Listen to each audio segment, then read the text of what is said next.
श्रीमद् रामायणम। का प्रयोजन तो आपने जान लिया वानरराज, परंतु अपने कष्ट का कारण अब तक नहीं बताया आपने। आप इस पर्वत की ओट में क्यों छिपे हैं? और आपसे आपका राज्य, आपकी पत्नी कैसे छिन गए? राजपाट की ना तो मुझे कभी चाह थी और ना ही कभी आशा। मैं तो अपने भाई किष्किंधा नरेश बाली की छत्र छाया में ही प्रसन्न था। अपनी पत्नी रुमा के साथ सुखी था मैं वहां।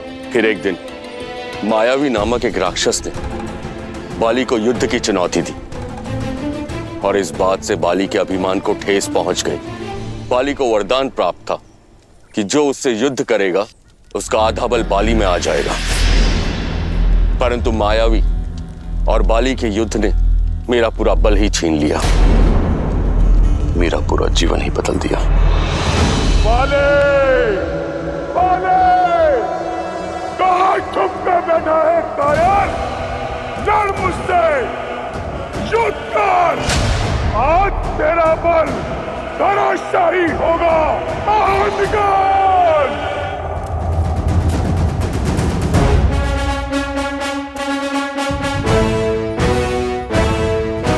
लगता है तुम्हारी मृत्यु तुम्हें मेरे द्वार तक खींच लाई है, इसलिए युद्ध के लिए ललकारा है। भागता कहां है कायर? रुक!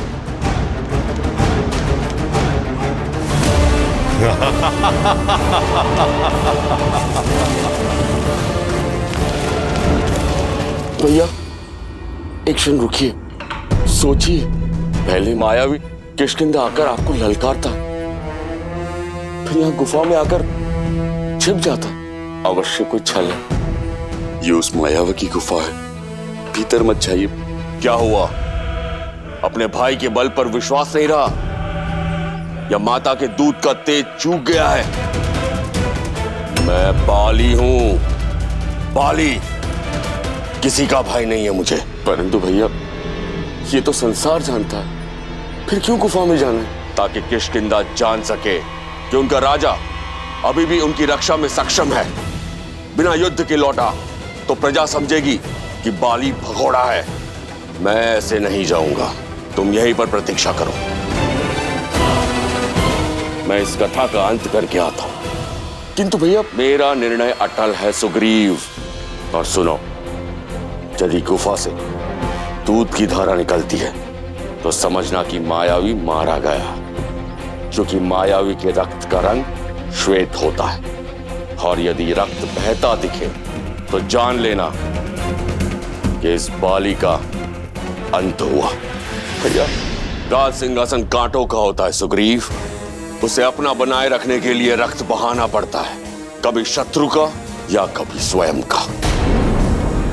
यदि रक्त की धारा बहे और मैं लौट के ना आऊं, इस गुफा को बंद करके किष्किंधा का संचालन करना, ताकि मायावी दोबारा संकट ना बन सके।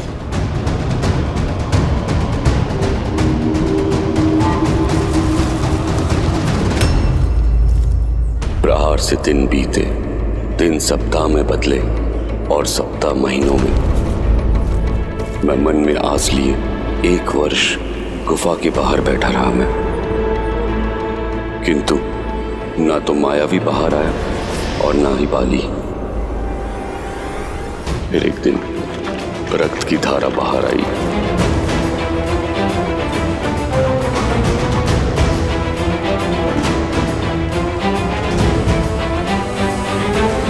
भैया बाकी भैया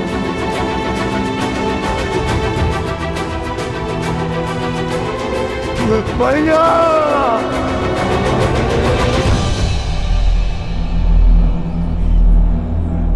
रक्त की धारा देख मुझे लगा मेरा भाई मर गया।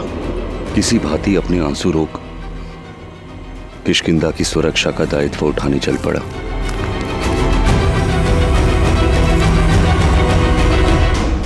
मायावी के प्रकोप से राज्य को बचाने के लिए मैंने एक चट्टान से गुफा का मुख बंद कर दिया। और ये दुखद समाचार बाली की पत्नी तारा और पुत्र अंगद को सुनाने चल पड़ा।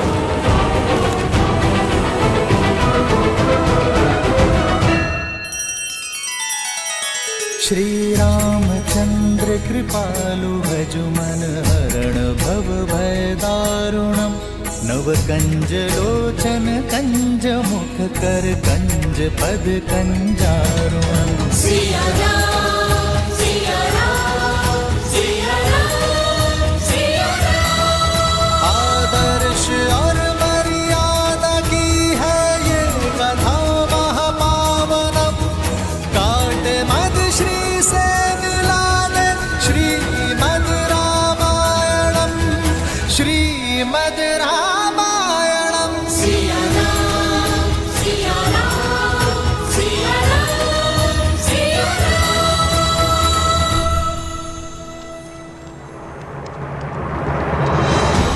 अपने भाई को मृत मान मैं वानर नियम निभाने लगा। उसका राज्य किष्किंधा, उसकी पत्नी तारा और पुत्र अंगद को सहस्त्र अपना लिया। फिर एक दिन सब कुछ बदल गया। बाली गुफा से बाहर निकल आया। वो रक्त की धारा बाली की नहीं, वो मायावी की माया थी। बाली मुझे ही नहीं समझा। वो मुझ पर उस गुफा में बंद करने का आरोप लगाने लगा और उसी के दंड स्वरूप मुझे राज्य से निष्कासित कर मेरी पत्नी को बलपूर्वक बंदी बना लिया। आज से तुम मेरी पत्नी हो।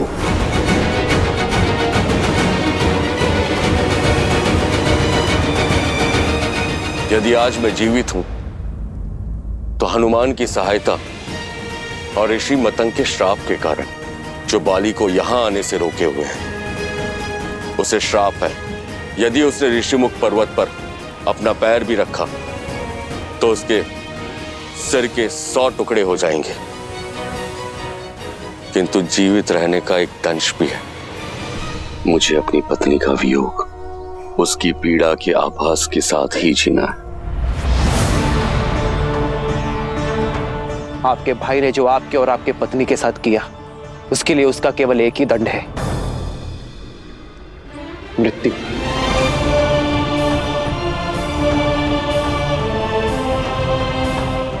आपका बड़ा भाई आपकी पत्नी के पिता समान है और बाली के कृत्य से नारी की गरिमा तार तार हुई है और ऐसे अधर्मी को जीवित रहने का कोई अधिकार नहीं है। उचित कहा भैया, बाली को उसके पापों का दंड अवश्य मिलना ही चाहिए। परंतु कैसे? महाबली है वो, मुझ में उनसे लड़ने का सामर्थ्य नहीं है।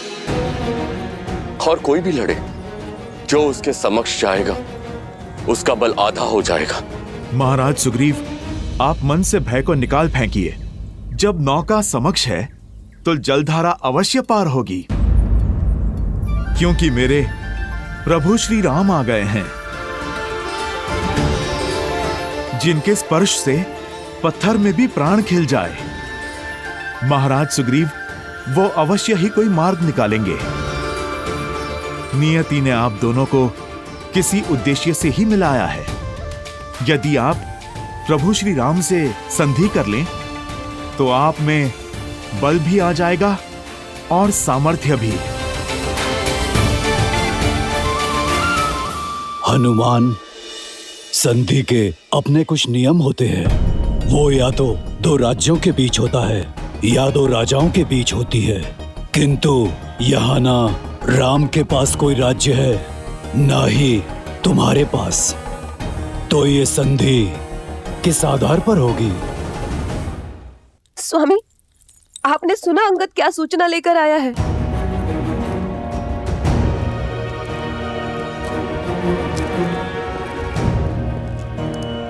अंगद, राम और उनके भाई लक्ष्मण को सुग्रीव से मिलते देखा गया है। स्वामी, यदि उनकी संधि हुई तो आपके ऊपर संकट की तलवार मंडराना निश्चित है। स्त्री होना राय का पर्वत बनाने का गुण तो प्रकृति ने दिया है तुम्हें। रोको, अपने विचारों को रोको तारा। महाबली हूं मैं, इस ब्रह्मांड का सबसे शक्तिशाली जीव हूं मैं। और तुम कहती हो कि मुझे सुग्रीव से संकट है, जो मुझसे भयभीत होकर ऋषिमुख पर्वत पर जाकर छुपा है। मुझे उन वनवासियों से क्या संकट जो स्वयं अपने राज्य से निष्कासित कर दिए गए हैं, जिनके पैरों में कांटों से बचने के लिए पादुकाएं नहीं है, वो मेरे मार्ग का कांटा क्या बनेंगे?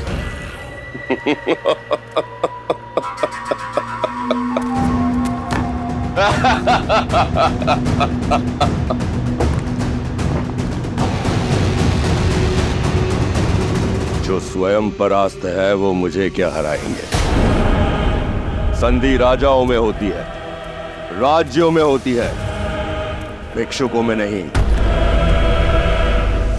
एक किष्किंधा से खदेड़ा हुआ भगोड़ा और दूसरा अयोध्या से निष्कासित किया हुआ वनवासी।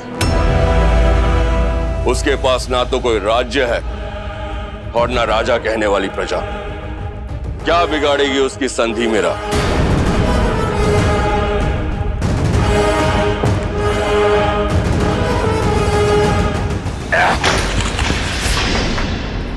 अंगद, पुत्र अंगद, उचित अनुचित का निर्णय बल से होता है। यही युद्ध नीति है और यही राजनीति।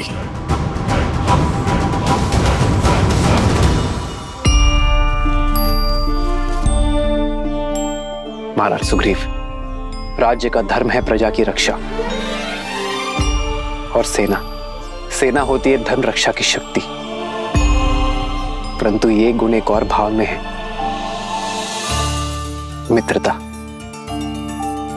मित्रता का तो धर्म है संसार की रक्षा करना, और मित्रता से बड़ी कोई शक्ति नहीं होती है मित्र। इसीलिए इस संधि की नींव हम अपनी मित्रता पर रखेंगे।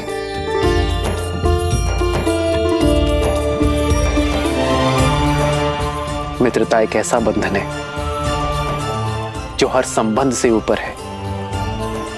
हम अपना मित्र स्वयं चुनते हैं और वही हमारा जीवन, हमारा पथ, हमारा व्यक्तित्व और हमारा भविष्य निर्धारित करता है। मित्रता से बड़ा और सच्चा दूसरा कोई संबंध नहीं है। जिसने अपने जीवन में एक श्रेष्ठ मित्र बना लिया, उसने राज्य और राज्य का सुख सब पा लिया मित्र।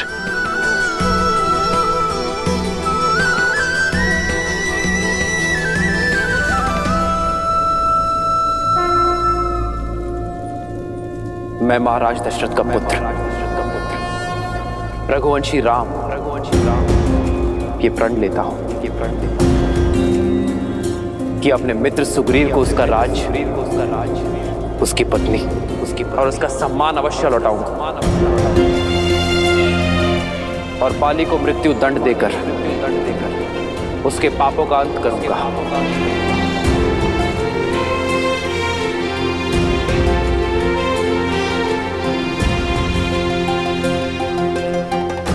और इसके बदले ना ही मुझे सुग्रीव से कोई आशा है और ना ही कोई मांग।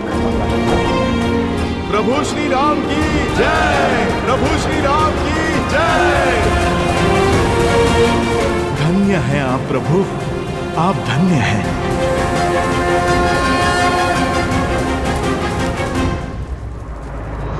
मैं सुग्रीव ये प्रण लेता हूं कि मैं श्री राम की मित्रता का मान रखूंगा। श्री राम को देवी सीता तक पहुंचने के लिए आकाश पाताल एक कर दूंगा। देवी सीता को रावण के चंगुल से मुक्त कराने के लिए अपना सारा बल और ज्ञान अर्पित कर दूंगा।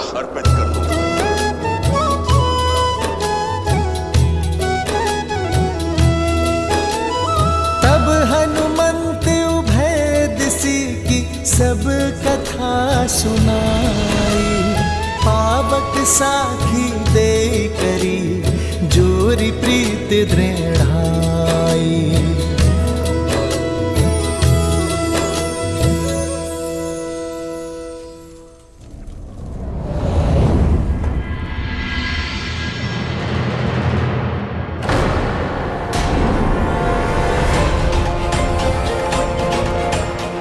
ये क्या हुआ? ये लंकेश के पास से सुरक्षित कैसे आ गई? क्या रहस्य हो सकता है इसका? इस कक्ष में जाने वाला और महाबली लंकेश के साथ शास्त्रार्थ करने वाला कभी सर उठा के वापस नहीं आया, और तुम हमें अनदेखा मत करो सीता, हमारे प्रश्नों का उत्तर दो।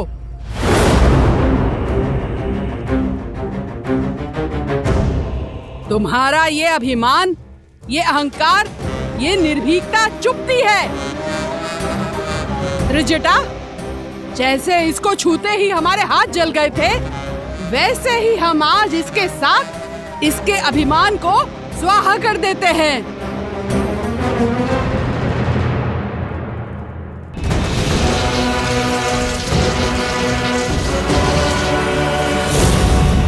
कहो, आज से तुम हमारी कही हुई बात सदैव मानोगी।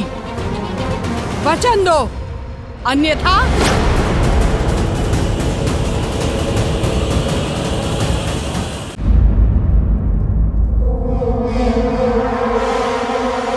ये क्या हो रहा है यहाँ?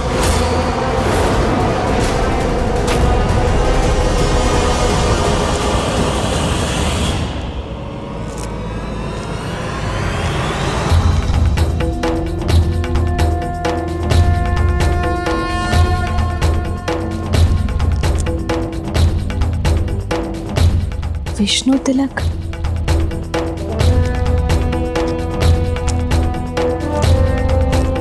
यह धर्म करने का दुस्साहस कैसे किया तुम दोनों ने? लंका के आतिथ्य को बुलाकर लंकेश के अतिथि के साथ ऐसा दुराचार! जाकर बताओ मैं लंकेश को। इनकी देखभाल की आज्ञा का निरादर कर अपनी सीमाओं को लांघ रही हो तुम दोनों। फेंको, फेंको खड़क।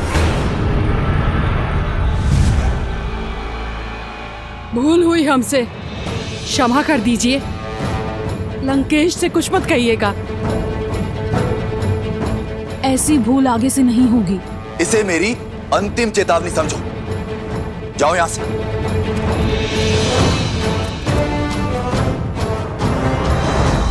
देवी,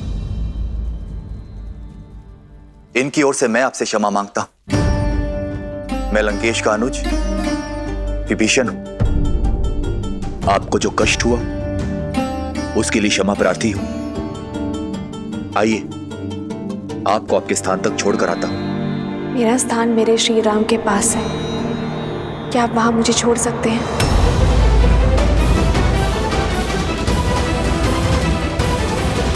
आपकी पीड़ा अब से मेरी हुई मित्र, इसलिए बिना एक पल व्यर्थ किए अपना राज और अपनी पत्नी को पुनः पाने का मार्ग प्रशस्त कीजिए। कैसा मार्ग?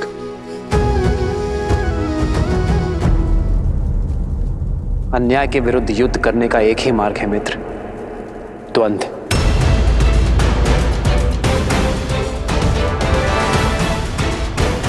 आप बाली को द्वंद्व युद्ध के लिए चुनौती देंगे। क्या? बाली से युद्ध?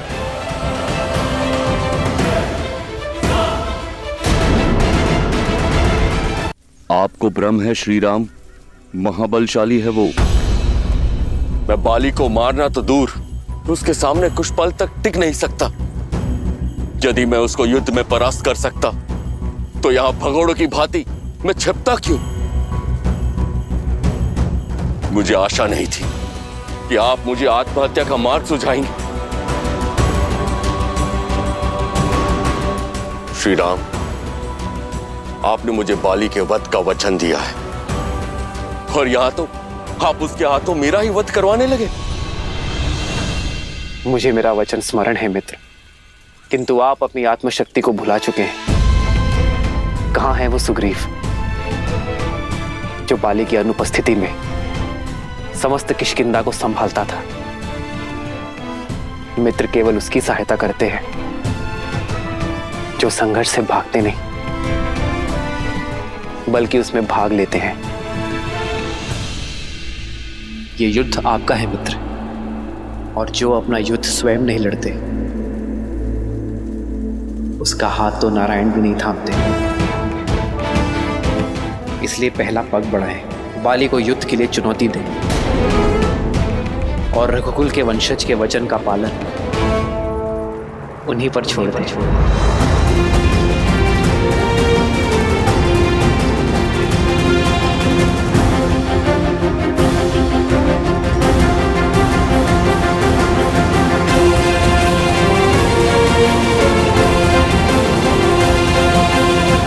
ज्ञान की लौ होते हुए भी अज्ञानता से अहंकार से और अधर्म के तमस से घिरे हो तुम, और फिर अपनी तुलना मेरे श्री राम से करते हो।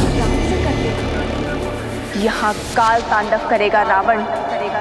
लौटा दो मुझे मेरे श्री राम को, क्षमा मांग लो उनसे, वो तुम्हें जीवन दान अवश्य देंगे।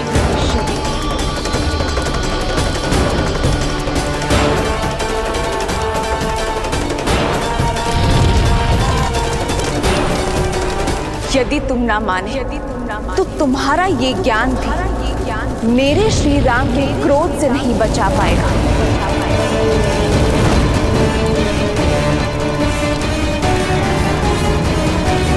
उल्टी गिनती आरंभ कर दो रावण, क्योंकि मेरे श्री राम आ रहे हैं। मैं लंकेश दशानन रावण ये शपथ लेता हूं, एक दिन सीता मेरी अवश्य होगी। क्षमा करें मुझे, परंतु जो ज्ञान मुझे सीता नहीं दिला सकता, वो ज्ञान मेरे किसी काम का नहीं।